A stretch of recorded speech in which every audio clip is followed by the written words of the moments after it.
حسین ستارہ ابو ہریرہ، نبی کا پیارا ابو ہریرہ۔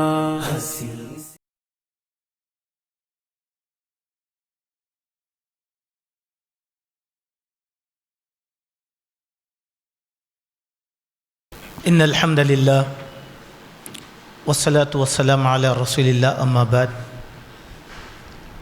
معزز حاضرین، مجھ سے پہلے بہت سے علماء کرام کو آپ نے دفاع صحابہ کے دفاع نبی صلی اللہ علیہ وسلم کے موضوع پر سماعت کیا ہے۔ چونکہ رات کا ایک بہت بڑا حصہ بھی نکل رہا ہے اور ابھی برادر عزیز ہمارے شہر حیدرآباد کے دائی جناب کاظم صاحب کا بھی ولولہ انگیز خطاب آپ نے سماعت کیا ہے۔ میں نے سمجھتا کہ اس کے بعد کوئی بات باقی رہ جائے گی، چونکہ اس مجلس کا حصہ مجھے بنایا گیا ہے۔ رسمی طور پر کچھ باتیں آپ کے سامنے رکھنے کی کوشش کروں گا۔ معزز حاضرین، شان رسالت مآب صلی اللہ علیہ وسلم کی گستاخیوں کا سلسلہ اس زمانے سے شروع ہوا جب آپ صلی اللہ علیہ وسلم مکے میں اعلانیہ دعوت کا آغاز کر چکے تھے۔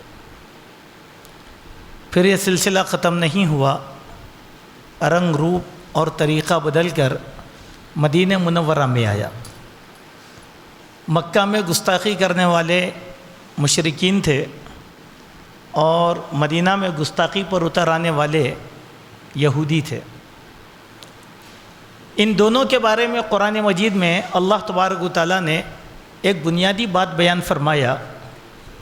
اگر ہم قرآن مجید کی ان باتوں کو سمجھنے کی کوشش کریں تو ہمارے لیے حکمت بھی ملے گی اور سیاست بھی ملے گی۔ ہماری مشکل کیا ہے کہ ہم سیاست میں اتنا بہہ جاتے ہیں کہ حکمت کو نظر انداز کر دیتے ہیں، یا حکمت میں اتنا کھو جاتے ہیں کہ سیاست کو نظر انداز کر دیتے ہیں، حالانکہ دونوں چیزیں دین کا حصہ ہے۔ اقبال نے کہا تھا، جدا ہو دین سیاست سے تو رہ جاتی ہے چنگیزی۔ تو ہم کو دونوں میدانوں میں سوچنا چاہیے۔ پہلے اللہ تبارک و تعالیٰ کا حکم میں آپ کے سامنے رکھتا ہوں کہ اللہ سبحانہ و تعالیٰ نے ارشاد فرمایا، لَتَجِدَنَّ أَشَدَّ النَّاسِ عَدَاوَةً، کہ دیکھو تم سب سے زیادہ دشمنی میں سختی کرنے والے لوگوں کو پاؤ گے، نمبر 1 یہود اور دوسرا مشرک۔ اور یہی دو طبقوں نے اللہ کے نبی کی شان میں گستاخی سب سے زیادہ کی ہے، ایک یہود اور ایک مشرک۔ کافر کا لفظ تو بہت وسیع معنوں میں استعمال ہوتا ہے، لیکن قرآن نے یہاں کافر نہیں کہا، مشرک کہا۔ یہ دونوں کا وتیرہ تھا۔ اور کیسی گستاخیاں کی گئی، سیرت کی روشنی میں اس کا ایک خلاصہ آپ کے سامنے رکھتا ہوں۔ نمبر 1، آپ صلی اللہ علیہ وسلم پر دست درازی کی گئی۔ نماز کی حالت میں آپ کو پھانسی دے کر قتل کرنے کی کوشش کی گئی۔ سجدے کی حالت میں آپ پر اونٹنے کی گندگی ڈالی گئی۔ بڑے سرداروں میں امیہ بن خلف نبی کے سامنے کھڑے ہو کر اللہ کے نبی کے چہرے مبارک پر اس نے تھوک دیا۔ یہی نہیں، اور اگر آپ آگے چلیں گے تو یہ گستاخیوں کا سلسلہ اتنا زیادہ چلا کہ آپ کے قتل کا منصوبہ بنایا گیا، قتل کرنے کی کوششیں کی گئیں، یہ سب کچھ ہوا۔ جب آپ مدینہ گئے تو مدینہ میں یہودیوں نے نئی قسم کی سازشیں رچنا شروع کیا۔ کیوں؟ انہیں اچھا معلوم تھا کہ مدینہ سے انہیں ہاتھ دھونا پڑے گا۔ ان لوگوں نے بھی کئی مرتبہ اللہ کے نبی کو قتل کرنے کا منصوبہ بنایا۔ چکی کا پاٹ آپ کے سر پر ڈال کر قتل کرنا چاہا۔ زہر آلود بکری ایک یہودن نے اللہ کے نبی صلی اللہ علیہ وسلم کو نوش کروا دیا دعوت دے کر۔ یہ کتنا سلسلہ ہے۔ اگر گستاخ رسالت پر تاریخی اعتبار سے 1400 سال سے آج تک اگر کوئی انسان پی ایچ ڈی کرے گا تو بہت بڑا ذخیرہ جمع ہوگا، مگر یہ گستاخی دونوں طبقوں کے ساتھ ہوئی، دو طبقوں نے کیا، ایک یہود اور ایک مشرکین۔ یہ سلسلہ آج بھی جاری ہے اور قیامت تک بھی یہ سلسلہ جاری رہے گا۔ اس میں بعض چیزوں کو ہم اپنے پیش نظر رکھنا بہت ضروری ہے۔ ایک مضمون میں نے 3 سال پہلے لکھا تھا کہ ایک ملعون نے ہمارے شہر میں اللہ کے نبی کی شان میں گستاخی کیا تھا، تو بعد ہفتہ وہ مضمون اخبارات میں بھی چھپا اور میری اس کتاب میں بھی میں نے اس مضمون کو شامل کیا۔ میری کتاب کا مضمون نمبر 8 وہی ہے۔ پورا مضمون تو میں آپ کو پیش نہیں کر سکتا، لیکن کچھ چیزیں جو ہم غلطی کر رہے ہیں اس غلطی کے بارے میں دیکھیں۔ کسی بھی مقام پر اللہ کے نبی صلی اللہ علیہ وسلم کی شان میں جب گستاخی ہوتی ہے تو یہ گستاخی آج سیاست کا حصہ ہے، عالمی سیاست کا، اور وہ چاہتے ہیں کہ مسلمانوں کو یہی کاموں کے اندر مشغول کر کے رکھا جائے۔ دیکھیں آپ، چارلی ہیبڈو نے خاکہ بنا کر اللہ کے نبی کی توہین کی، سارے مسلمان، پوری دنیا میں مسلمان جو ہے سڑکوں پر نکل گئے۔ مسئلہ حل کیا ہوا؟ کچھ ہوا؟ کچھ بھی نہیں ہوا، کچھ بھی نہیں ہوا۔ بلکہ بنگلہ دیش کی رہنے والی تسلیمہ نسرین نے جب اللہ کی نبی کی شان میں گستاخی کرتے ہوئے کتاب لکھی، کیا ہوا؟ ہندوستان نے اس کو پناہ دے رکھا آج تک۔ ہمارے ملک میں وہ چھپی ہوئی یہاں پر پناہ لے کر وہ یہاں پر زندگی گزار رہی ہے۔ اور ہم لوگوں کی کمزوری اتنی تھی کہ جس عورت نے اپنی زبان سے کہا کہ میں نے موت کو اتنا قریب سے کبھی نہیں دیکھا، ہم نے گلدستوں سے اس کو مارا۔ دیکھیے ہماری حکمت عملی کیسی ہے، ہماری حکمت عملی کیسی ہے، ٹھیک ہے۔ اب اس کے بعد ہمارے ملک کی سیاست میں پچھلے 10 سال سے ایسی چل رہا۔ کیا کرنا ہے؟ مسلمانوں کو جذبات میں لانا ہے نا، کیا کروں؟ محمد صلی اللہ علیہ وسلم کی شان میں گستاخی کر دو۔ بعد آفتہ یہ ایجنڈے کے تحت کروایا جاتا ہے، ہم اس کو سمجھنے کی کوشش کریں۔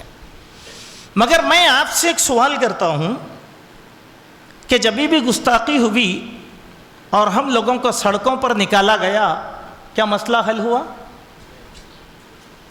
پھر اتنے بڑے احتجاج کا مطلب کیا ہے؟ سڑکوں پہ نکلنے کا مطلب کیا ہے؟ یہاں ہم ایک غلطی کر رہے ہیں، بنیادی سیاست کو سمجھنے کی کوشش نہیں کر رہے ہیں، اور وہ سیاست میں ہم بہت زیادہ پیچھے ہیں۔ دیکھیے کچھ جمہوری قوانین ہوتے ہیں اور کچھ شرعی قوانین ہوتے ہیں۔ جو باتیں شرعی قوانین کا نفاذ جہاں پر ہوتا ہے وہاں لاگو ہوتی ہیں تو ہم چاہتے ہیں کہ وہ جمہوریت میں لاگو ہو۔ اب ہم نے کیا کیا؟ یو پی کے گستاخ کو پورے لوگ نعرہ لگائے، گستاخ رسول کی ایک سزا، سرتن سے جدا، سرتن سے جدا۔ بولے نہیں بولے؟ ذرا سوچو، کیا ہندوستان میں ممکن ہے؟ یہاں پر تو گاندھی کے قاتل کا سر تن سے جدا نہیں کیا گیا، اور آپ چاہتے ہیں کہ یہ نہیں۔ اس کے بجائے ذرا ہم انداز بدلتے اور مجموعی طور پر ہمارے ملک کی پارلیمنٹ میں ایک ایسی قرارداد پاس کروائی جاتی کہ کسی بھی مذہب کے معزز قائدین، رہنما، رہبر، آئیڈیل ہیں، اگر کوئی بھی ان کی شان میں گستاخی کرے گا تو اس کے لیے مجموعی طور پر سزا تجویز کروائی جائے۔ 14% سے 18% مسلمان ہیں، کچھ کر سکے؟ اگر وہی 2% سکھوں کے خلاف یا ان کے کسی گرو کے خلاف اگر بات کی جاتی تو ملک کا نقشہ کیا ہوتا تھا؟ بتلائیے آپ، سوچو آپ۔ ایک آدمی نے ایک کتاب لکھا تھا، اس کا نام تھا رنگیلا رسول۔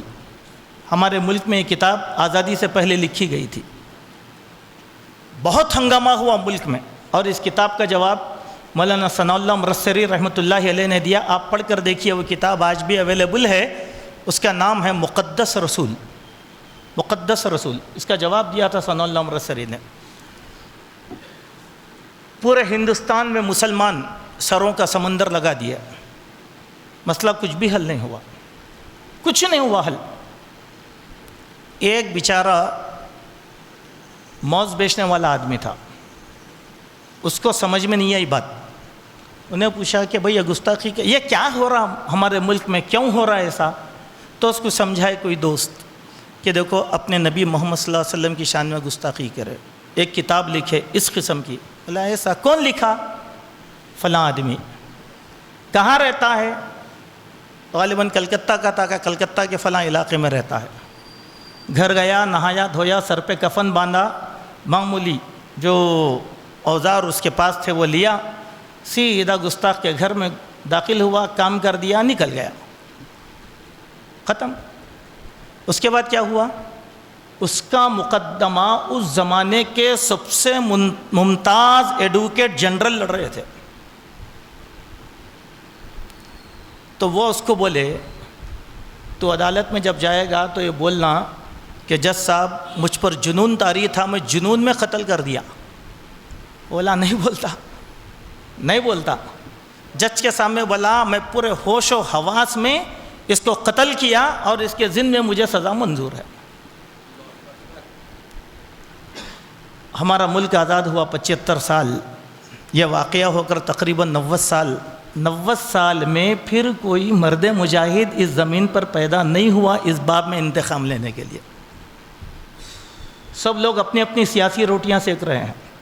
آپ مجھے بتاؤ، ہر پی ایس کے اندر لے جا کر میمورنڈم دے رہے ہیں. میری نظر میں یہ ایک سب سے بڑا دکھاوا ہے. بھائی ایک آدمی یو پی میں ہے، آپ شالیونڈا پی ایس کے اندر جو ہے مقدمہ درج کرائے، کیا ہونے کا ہے؟ عقل. ہم کدھر جا رہے ہیں ذرا سوچو. ٹھیک ہے، ایک بات آپ کو بتلاتا ہوں. اسلام میں جن لوگوں کو قتل کی جانے کی سزا مقرر کی گئی ہے وہ 4 قسم کے لوگ ہیں، مگر ان 4 قسم کے لوگوں پر یہ سزا نافذ ہونے کے لیے اسلامی حکومت شرط ہے، اسلامی عدالت. اگر اسلامی عدالت نہیں ہے تو اس کے اوپر سزا نافذ ہوگی کیا؟ پھر ہمارے ملک میں اسلامی عدالت ہے کیا؟ پھر ہم جو کر رہے ہیں باپ، یہ سیاست نہیں تو کیا ہے؟ نبی کے نام پہ سیاست، نبی کے نام پہ سیاست. چلیے کرنے کا کام کیا تھا؟ ہم لوگوں کو سوچنا چاہیے. ایک بات میں بھول جاؤں گا، میں پہلے بتا دیتا ہوں. شاتم رسول، اس کو شاتم رسول کہتے ہیں. شاتم رسول یعنی اللہ کے نبی کی گستاخی کرنے والے کی سزاؤں پر آج تک سب سے جامع ترین جو کتاب لکھی گئی ہے وہ صرف ابن تیمیہ رحمۃ اللہ علیہ نے لکھا، الصارب المسلول علی شاتم الرسول، کھلی تلوار گستاخ رسول کے خلاف. اور اس کا اردو ترجمہ ہوا. آپ اس کتاب کو پڑھیے، آپ اس کتاب کو پڑھیے، آپ کو معلوم ہوگا کہ اللہ کے نبی کی شان میں جو گستاخی کی گئی، اللہ کے نبی نے سزائیں کیسی دی. اس میں اس کی تفصیل ہے، بہت تفصیل ہے. اس میں کچھ لوگ ایسے ہیں، اللہ کے نبی صلی اللہ علیہ وسلم نے اپنے گستاخ کا قتل کروایا، اس کو قتل کی سزا سنائی. کچھ گستاخ ایسے ہیں جن کو اللہ کے نبی نے معاف کر دیا اور وہ ایمان لے کر آئے. دونوں حکمتوں میں سوچو، دونوں باتوں میں سوچو. کیوں اللہ کے نبی نے قتل کروایا ہوگا اور کیوں معاف کیا ہوگا؟ معاف کرنے کے بعد ان شخصیتوں سے اسلام کا فائدہ ہوا. اس میں سے 4 سے 5 خواتین بھی ہیں جنہوں نے اللہ کے نبی صلی اللہ علیہ وسلم کی شان میں گستاخی کیا تھا. اب ہم لوگوں کو جو سکھایا جاتا ہے وہ کیا ہے؟ انہوں ہمارے نبی کی شان میں گستاخی کریں، لہذا ہم ان کے معزز لوگوں کی شان میں گستاخی کریں. یہ اسلام میں جائز نہیں ہے. قرآن نے کیا کہا؟ اے لوگوں لا تسبوا الذین کفروا، وہ کافر جنہوں نے لا تسبوا الذین يدعون من دون اللہ، ان لوگوں کو گالی مت دو جو اللہ کے مخالفت میں دوسروں کو پکارتے ہیں. کیوں؟ تم اگر گالی دو گے تو نادانی کے عالم میں وہ اللہ وحدہ لا شریک کو گالی دیں گے. سمجھیے آپ بات کو. ہم لوگوں کو کتنا محفوظ زبان استعمال کرنا ہے ہمارے اس ملک کے اندر. کیوں؟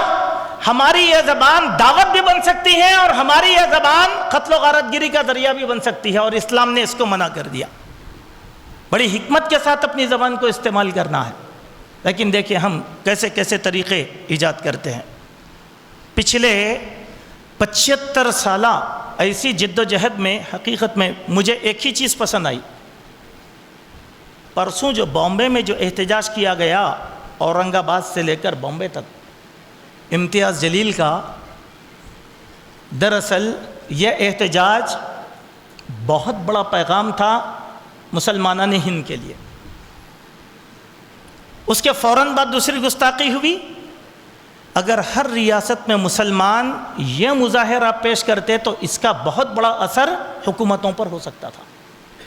ہم نے اس احتجاج تک اس کو ختم کر دیا۔ احتجاج کا ایک طریقہ ہوتا ہے، ہمارا مقصد بھی پورا ہو، ہمارا قانون بھی محفوظ رہے اور ہم بھی محفوظ رہیں۔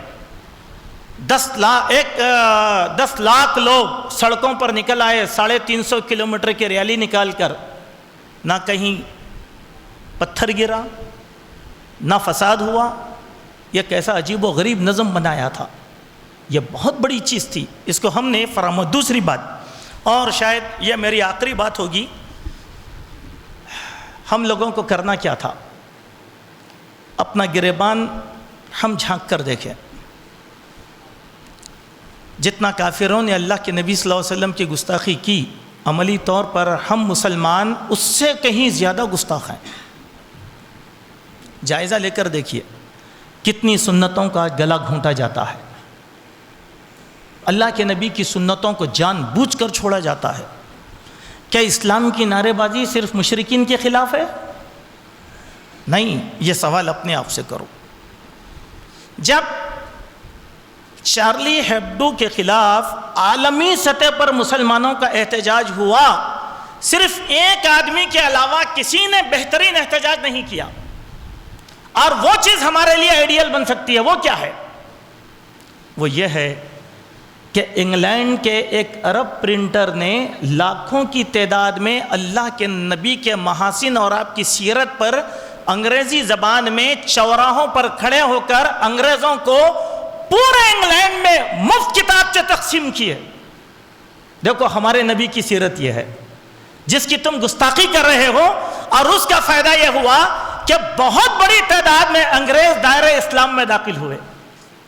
میں آپ سے ایک سوال کرتا ہوں، 18 سرکاری زبان ہیں ہمارے ملک کی، 18 نوٹ کے پیچھے دیکھیں، 18 سرکاری زبانیں ہیں۔ آپ بتاؤ اللہ کے نبی صلی اللہ علیہ وسلم کی سیرت کتنی زبانوں میں مسلمانوں نے منتقل کرنے کی کوشش کیا؟ اللہ کے نبی کی سیرت بہت کشادہ ہے، قیامت تک ختم ہونے والی نہیں ہے۔ اخلاق کا باب ہے، آداب کا باب ہے، الگ الگ ابواب۔ خود اردو میں اتنا جو ہے مواد موجود ہے، اگر اردو کے مواد کو تیلگو میں، کنڑا میں، ملیالم میں اور زبانوں کے اندر اگر تقسیم کر دیا جاتا اور منتقل کر دیا جاتا، اور آج کے دن ایک ایک غیر مسلم کو پکڑ کر اگر ہم اللہ کے نبی کی سیرت کا ایک تحفہ دیتے، تو میرے بھائیوں دعوت کا سب سے عظیم ترین کام ہوتا تھا۔ کیوں؟ اس کے ذریعے سے ایک ماحول بنایا جا رہا ہے اسلام اور مسلمانوں کے خلاف، یہ سمجھنے کی کوشش کریں۔ اس کے ذریعے سے داغدار کرنے کی کوشش کی جا رہی ہے شریعت اسلامیہ کی دعوت کو، اور ہم اس کا مثبت پہلو اختیار کریں کہ اللہ کے نبی کے محاسن یہ تھے، آپ کے اخلاق یہ تھے، آپ کے کردار یہ تھے، آپ کی جنگی ترکیبیں یہ تھی۔ چھوٹے چھوٹے اگر کتابچے نکال کر، اور یہی میں ان لوگوں کو پیغام دیتا ہوں جو میلاد النبی کے نام پر کروڑوں روپیہ صرف کر رہے ہیں، اگر یہی صرفہ اللہ کے نبی کی سیرت کو منتقل کرنے اور برادران وطن تک پہنچانے کے لیے صرف کیا جاتا تو دعوت اور سیرت کا سب سے عظیم ترین کام ہوتا، اور یہی حکمت عملی آج ہمارے پاس نہیں ہے۔ اسلام جذبات سے غالب آنے والا نہیں ہے، اسلام حکمت کا مذہب ہے۔ یہ دل و دماغ کے اندر اس کو اتارنا ہمارے لیے ضروری ہے۔ یہ اللہ کے نبی کی سیرت کا خلاصہ ہے، ہم اس کو سمجھنے کی کوشش کر رہے ہیں۔ ایسے وقت میں میں آپ کو ایک بات بتانا چاہتا ہوں کہ دیکھو، اللہ کے نبی سے نفرت کرنے والا بھی اللہ کے نبی کے پاس آتا تھا، نفرت لے کر آتا تھا، لیکن ایمان لے کر واپس جاتا تھا۔ دیکھو آپ، ایک خاتون جو آپ پر کچرا ڈالتی تھی، آپ اس کے گھر کو پہنچ گئے، ایمان لائی کہ نہیں لائی؟ ایمان لائے کہ نہیں؟ یمامہ کے سردار ثمامہ بن اسال 3 دن لا کر رکھے گئے، متاثر ہوئے، ایمان لائے نہیں لائے؟ اسلام کو طاقت ملی کہ نہیں ملی؟ اسلام کو قوت ملی کہ نہیں ملی؟ آج بہت سے غیر مسلم ایسے ہیں جو پیارے نبی کی سیرت کو اپنی زبان سے لوگوں کے سامنے پیش کر رہے ہیں۔ اگر یہی چیز ہم لوگ اگر کرنے کا عزم کر لیں تو احتجاجوں میں سب سے افضل ترین احتجاج ہوگا۔ ایسا احتجاج کر کے بتلائیے، ایسا احتجاج۔ آخری بات، میں کچھ مضامین کو پچھلے 1 مہینے سے تیلگو اور کنڑا میں منتقل کرنا چاہتا ہوں۔ حقیقت میں آپ میں سے بھی کوئی تیلگو میں کر سکتے ہیں تو آ سکتے ہیں، میں معاوضہ دے کر میری اپنی کتاب کے مضامین کو تیلگو میں کروں گا، لیکن پوری 1 مہینے کی جد و جہد کے بعد آج تک ایک بھی عالم دین یا کوئی مترجم یہ کہہ کر نہیں آیا کہ یہ کام میں کر کے دوں گا۔ اتنا فقدان ہے ہمارے پاس صلاحیتوں کا، اتنا تو کیا ہم 98 کروڑ لوگوں کا مقابلہ کر سکتے ہیں؟ سوچ کر دیکھو، دعوت کا ایک میدان ہمارے سامنے پڑا ہوا ہے، نفرتوں کا نہیں، دعوت کا میدان پڑا ہوا ہے۔ ہمارے ملک میں رہنے والے جتنے بھی غیر مسلم ہیں وہ ہمارے دعوت کا را مٹیریل ہے۔ ہم ان کو دعوت سے متاثر کیسے کر سکتے ہیں؟ یہ حکمت عملی ہم لوگوں کو اپنانا ہے۔ اللہ تبارک و تعالیٰ سے دعا ہے، اللہ تبارک و تعالیٰ آج کی ہماری اس بیٹھک کو قبول فرمائے۔ اللہ جب تک زندہ رکھے، اسلام پر رکھے، جب ہمارا خاتمہ ہو ایمان پر ہو۔ اقول قولی ھذا استغفر اللہ من کل ذنب واتوب الیہ۔ مزید علماء اور مقررین کے بیانات سننے کے لیے ہمارے YouTube چینل کو سبسکرائب کیجیے۔ جزاک اللہ۔